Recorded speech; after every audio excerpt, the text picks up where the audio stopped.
Welcome to HB Reddit Stories. Today we will see stories of r/am I the a-hole. Am I the a-hole for telling my daughter-in-law and son that it is too late and I will not change the family vacation plans so they can come? Every year I try to do a family vacation. Around Easter I asked everyone for their availability. The best days for almost everyone was a winter vacation. My daughter-in-law and so told me that day wouldn't work for her, so they can't go. I asked if the backup days would work and it was a no. Usually the vacation is something that everyone can drive to. It was going to be the same until all the adults agreed the kids were old enough to leave the country. So now the trip is to Europe. Everyone has bought their tickets and I have booked where we are staying. Everything is getting finalized. My son and daughter-in-law were not in the family vacation chat since they weren't going on the vacation. They heard about the plans and want to be added in. She called me up asking about it and what they need to do. I asked her how she could get off work and she explained she just could. I personally think she didn't want to go on the trip until she learned it was to Europe and lied to me that she couldn't come in the first place. I told her it is too late, things are booked and I am not willing to pay more than I already have. I paid for all the lodging, we would need to upgrade to fit 2 more adults. She asked if I was serious and that it is cruel to not include them on a family trip around Christmas. I told her it is what it is and it's not my fault. My son is pissed. He told me that I can afford to add 2 more adult. That is true. I reiterated what I told his wife. He called me a jerk. I want an outside opinion. Top comments. Not the a-hole. First of all, you planned everything already, and if your daughter-in-law really changed everything just because the trip was to somewhere she wanted to go doesn't sound good. Second, why can't they pay the extra if they want to come? Aren't they adults already? OP replies. I know they will not be able to afford it if they have to buy their own lodging and everything. I could give them that option, but I think it will throw gas on the flame. Info, I am curious as to why the destination for the trip was not also decided when the dates were though. I wouldn't really want to commit to an unknown vacation until I had a few details either. Also, if they said when the date was picked that they were coming, would the lodging not have still been more with the 2 extra people? Why were you okay with the extra costs then, but not now? Is it just spite? OP replies. Our family always does date first, since it is much harder to find time for everyone that works. When we know the date we pick a place that would be nice and fit the time. It doesn't make sense to say a beach vacation when we don't know if summer will work. Or let's go skiing if we don't know it will be in winter. Also before we wanted in driving distance for everyone, the season Migo will change what we are doing. Info from everyone I guess. LOL. I'm really conflicted. I'm like totally on the side of she didn't want to go until it was somewhere cool, 100%. But, I can't wrap my head around the idea of totally icing them out of the massive change in plans from somewhere drivable to Europe without mentioning it. Starting a group chat without them in it. It feels spiteful, perhaps deservedly so, as I doubt we know the whole dynamic. Am I nuts? Not the a-hole. It's rather clear daughter-in-law didn't want to drive but loves the idea of a European trip that you pay for. It was solely her actions that resulted in this situation. If you want, tell them how much extra it's going to cost and let them pick that up. If you don't want to, that's fine as well. Win that you made the offer, they declined and you made plans. Not the a-hole. Next story. Am I the a-hole for telling my in-laws they shouldn't blame me when they ignored my friendly warnings? My in-laws moved back in June. They had been planning this move for several months and had their house up on the market before they told my husband, 24M, and me, 23F. They had mentioned the name of a small town they liked and were considering their #1 choice of location. I know the place well because it's my hometown. And I fled right as I was turning 17 and never went back there. There are 0 happy memories of my hometown for me. I was raised in one of those families. The ones that are the talk of everyone in town for all the wrong reasons. I'm the only member of my family, dad, mom, brother, who did not go to prison or get in trouble with the law. But people still hated me because of who my family was. Growing up there was hell. And the one friend I had back then got a lot of crap for being friends with me. Teachers treated her like crap, she was thrown under the bus alongside me many times. Even her family gave her crap for being friends with me. When all 3 family members were arrested together, I decided I just needed to run away and get far from there, or I'd live in literal hell until I turned 18. And I knew it would happen. My in-laws always knew I came from a family that got in trouble with the law a lot. They also knew I had a bad reputation where I came from as a result. They didn't know my hometown until that came up when they mentioned their move, and I gave them a friendly heads-up/warning that living there and making their association to me known would not be a great idea. That they would likely be treated poorly as a result. My husband suggested there were so many other places they could look at. But his parents had their hearts set. My husband and I worried for his much younger siblings who are all still in school. I knew most, if not all, my past teachers would still be there. But I had hoped they wouldn't be too open about me. They moved in June.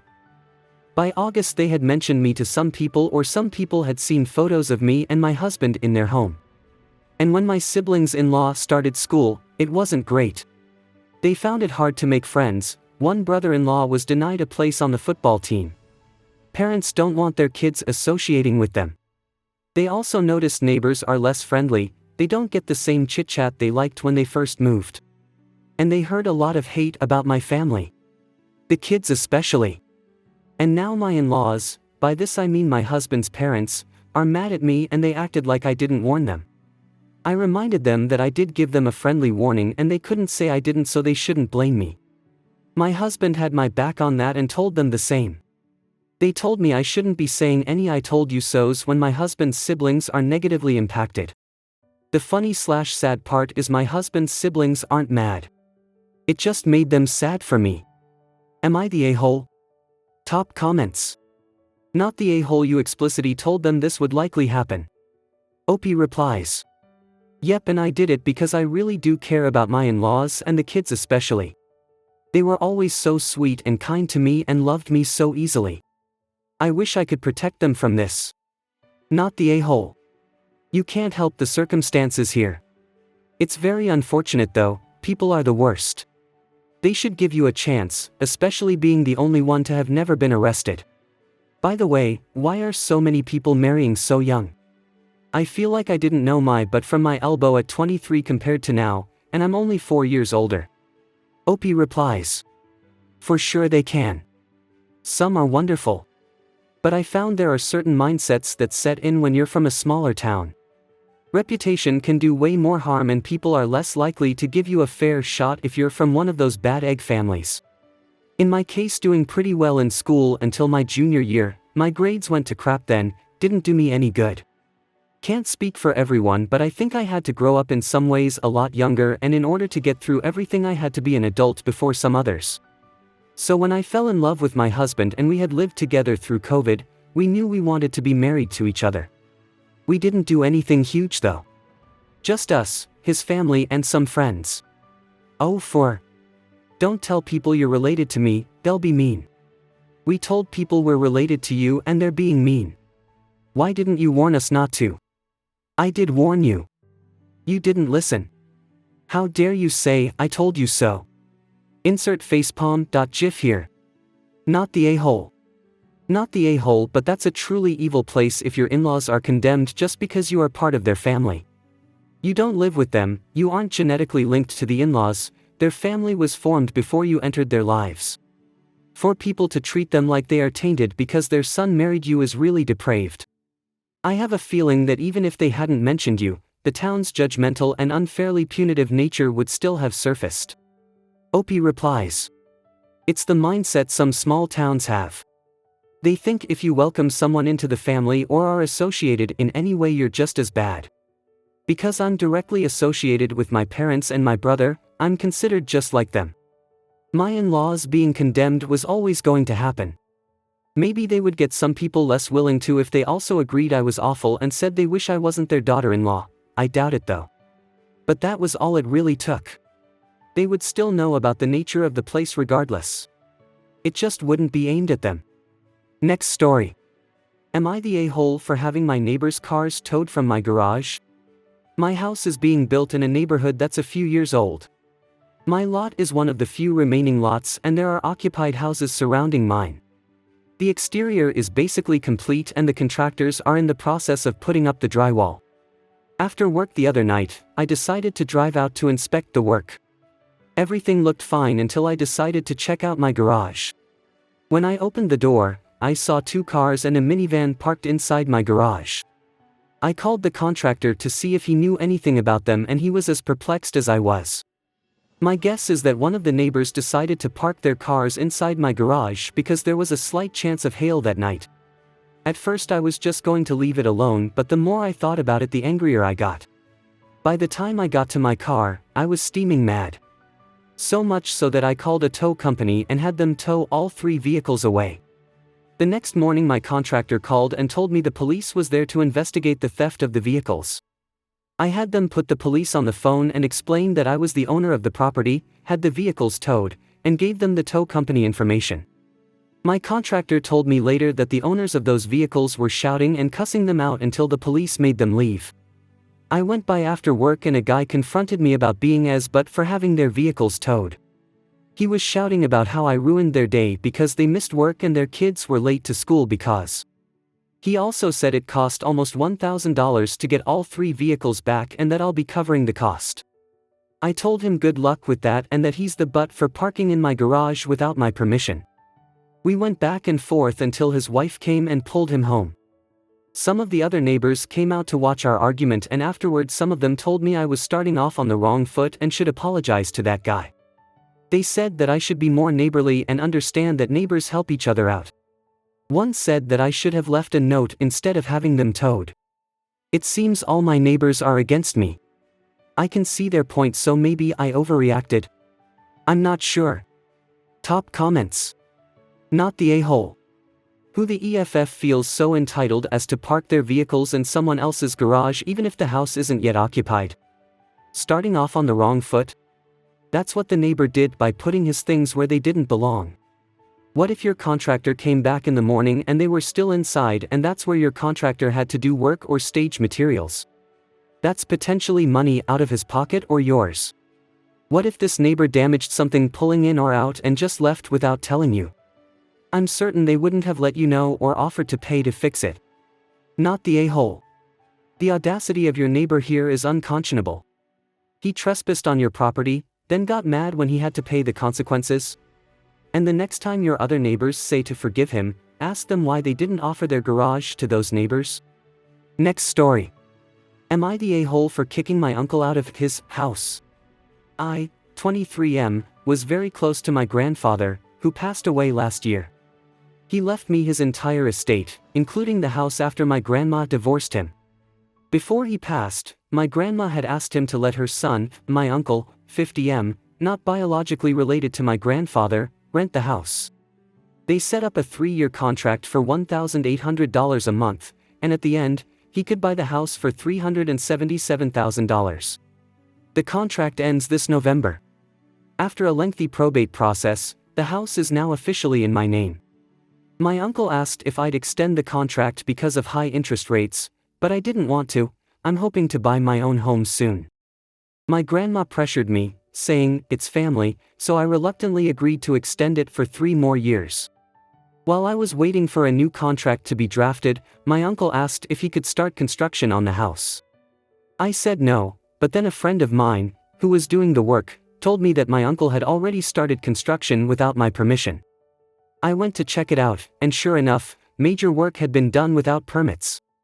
I confronted him, and he denied it until I showed him photos. He claimed it was his house, and that he could do what he wanted. Later, during a family holiday, my uncle and his girlfriend ambushed me, proposing a 5-year contract with lenient rent terms, no restrictions on construction, and permission to sublet. I refused and said I'd have my lawyer draft the contract instead. During probate, my uncle and his girlfriend discussed what they would prefer contract-wise that left it more open-ended. I continuously listened to their wants. However, I told them in the end I would send them a contract drafted by my lawyer once the house was in my name. A few months later, my uncle, his girlfriend, and my grandmother sent me the 5-year contract they had proposed during the family holiday. I firmly declined. My grandmother then called and berated me for not signing, claiming that if it weren't for her, I wouldn't have inherited anything from my grandpa. At that point, I lost my temper and said, "You have to be king kidding me." She responded, "Your grandpa would be disappointed in you for using that language with me." I replied, "Don't use my grandpa against me," and hung up.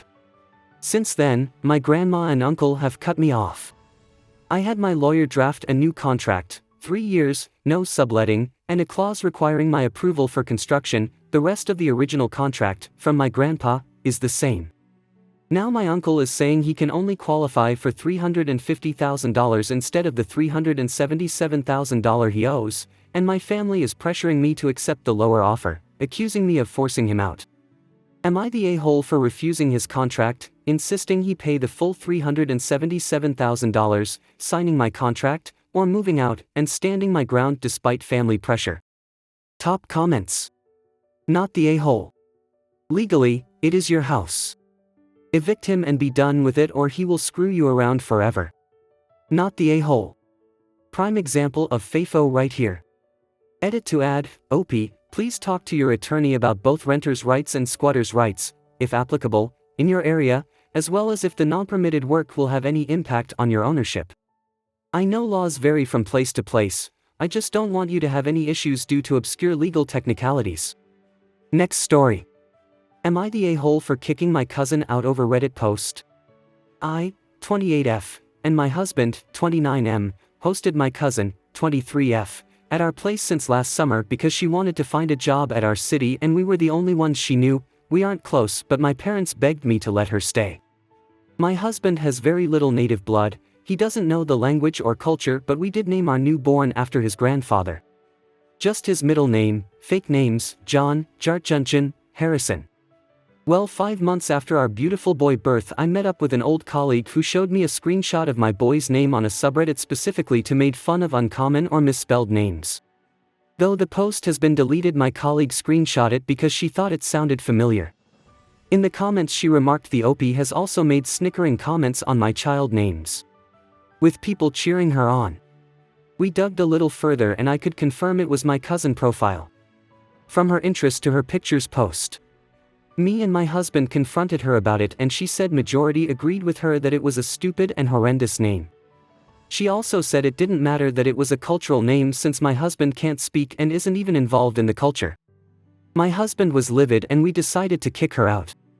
She has since blasted us on Facebook and family group chat to kick her out in a foreign city, and since she was jobless and we are setting our son up for failure with names like that. She also said she was doing us a favor by showing us how horrible of a name it was. However, I don't see that as the case, as it was posted almost a year ago and she seems to have no intention to reveal to us otherwise. So I would like to know, am I really the a-hole? Edit, I saw the post the other subreddit. Let clarify the fake names was John and Harrison because it's very basic white names. Like Daniel will be able to replace it, or Hemsworth. Jartjunjun is the actual name, there's actually quite a few of them here in my city. Mandawi Jartjunjun Unipingu, here's one famous singer with that same exact name for reference purpose. The reason why my husband is very distanced from his culture, would you guys like to take a guess what colonialism did to Australians' Aboriginals? Top comments. Not the a-hole, and that subreddit is also not for mocking meaningful middle names with cultural background/specifications.